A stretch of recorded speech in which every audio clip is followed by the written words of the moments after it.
Well, hello. It has been a minute since I've had my face on here, but with good reason. I have been on an extended solo trip, or at least solo trip with friends, for an extended period of time. And then when I got home, it was the holidays and I was really enjoying just time with the family and not worrying about anything that I had to do, which ties into what I want to talk about today, just enjoying. And then I really just wanted a few minutes to kind of integrate what I would call like the identity upgrades that happen to me every time I do extended solo traveling, which is what I want to talk to you about today. Maybe a controversial statement, but I think that one of the most important things that women can do for themselves is to solo travel or solo travel with friends, people that you are not responsible to care for, right? We're not responsible to care for our friends like we are our spouse or our children or our parents or things like that.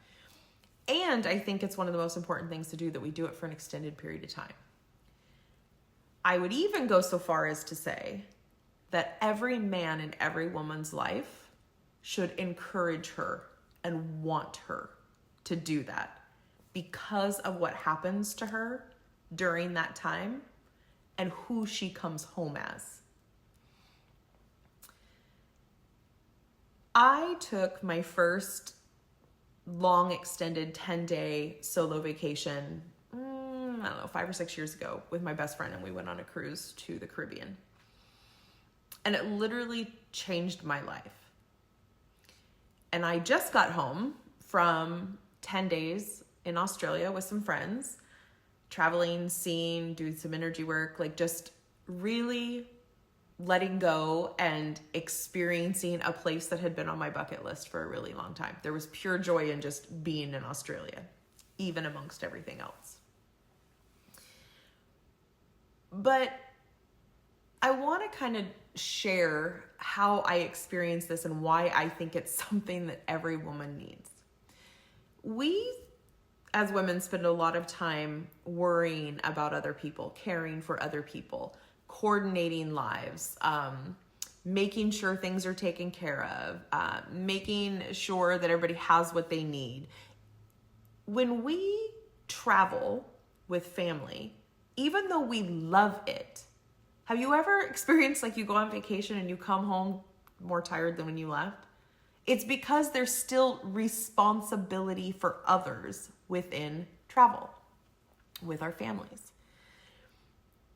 And so do you ever experience like, even when we do our darndest to be present and experience and receive like joy from vacationing, a lot of times I think it gets outweighed by the worrying about if everybody's okay, the worrying about the coordination of the next thing, the planning of the next thing. Like it puts us in our masculine a lot. Now, if you're somebody like me, or you're even just a pretty high performing, goal-oriented female, we spend a lot of time in our masculine already, at work, at home, in our goals, in our mission in life. We have a purpose and we are moving towards it. But what we don't spend a lot of time in is we don't spend a lot of time in our feminine. And what happens when you solo travel, or you travel with people who are friends and you're not responsible for, you care about, but you're not responsible for, it's very different. It takes a few days for our nervous system to reset. And that's why I think like just a weekend, weekends are great. Self-care of, baths, caring for ourselves, it's all great. But it takes longer than a weekend for our nervous system to really relax and let ourselves sink into receiving. And when you're gone for an extended period of time where you're like, I just have to worry about like, what do I desire to do today? What do I want to experience? How do I want to feel? Where do we want to go? Oh my God, look at the sunset.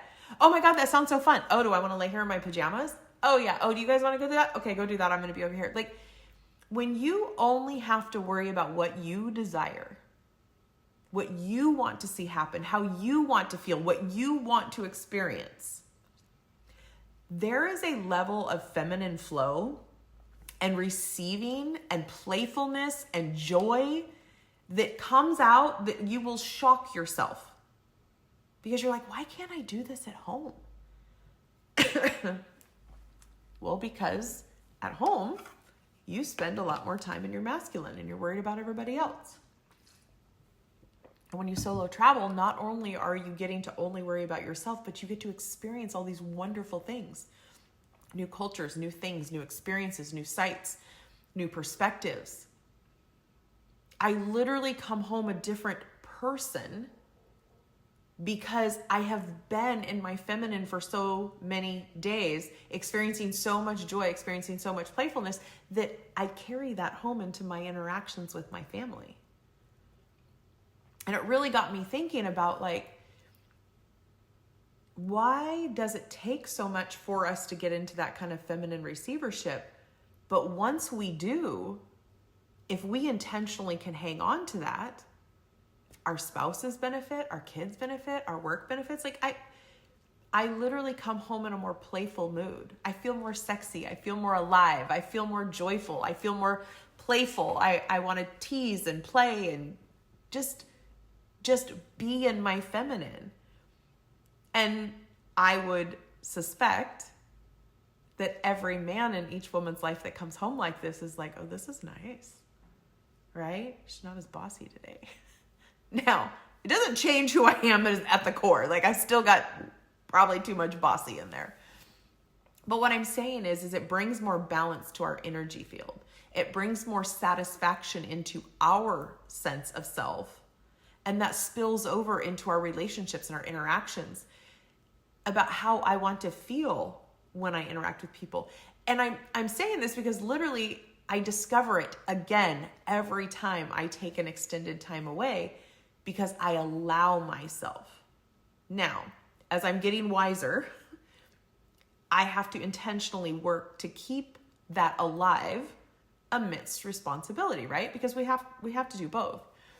But I think what solo travel for a little bit longer period of time, and it doesn't have to be 10 days, it doesn't have to be 5 days, whatever works for you. It doesn't have to be a big trip. It doesn't have to be whatever. It's whatever works for you. But whenever I let myself do that, it literally shape shifts an identity, and I'm reminded, oh, this is what it feels like. I need to hang on to this. And so if we can stay plugged into that, it's not like a one and done thing, right? But if we can stay plugged into that, it literally shifts who we are, how we experience ourselves, how life experiences us, how we experience life, how our partners do. So I'm curious, for those that have traveled solo or who do friend travel and have done it for extended period of times, where they travel places, because I know some people aren't travelers. I'm a traveler and love it. But even if you're not traveling, even if you're just letting yourself, like, I go camping for 5 days with the girlfriends and we do silly things and we play charades and we hang out in our pajamas, like whatever silly, playful thing lights you up. I'm curious, if you're somebody who does that, like, how do you experience that? And how does your significant other, your spouse, or the man in your life experience you when you come home? And then how do you hang on to that? It's one of those things that it's been a big shift for me this year. I'm already planning where I'll be next year, doing what. And I know my husband and my family can sense the difference in me. So I just wanted to bring that here. I know this is a little more long-winded, but I really wanted to bring in some concept and context to why I think this. And I'd be curious to just hear from people who've done it or who desire to do it. Like, what's your experience been of it? Like, do you have huge identity upgrades when you allow yourself to just receive in this way and give to yourself in this way through, like, solo traveling?